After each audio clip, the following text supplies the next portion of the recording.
Come on, quick, sit down. Take your notes.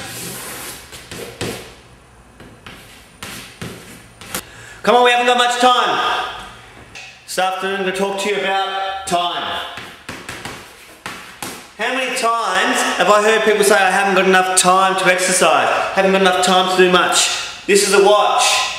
Compare that to your watch. Compare that to anyone's watch walking down the street. We've all got equal time. Everywhere we go, everyone's time. My time or your time is exactly equal. We have the same amount of time, so stop lying to me and telling me you haven't got the time to exercise. In fact, stop lying to yourself and telling yourself you haven't got the time. Make it a priority to eat better and do some activity.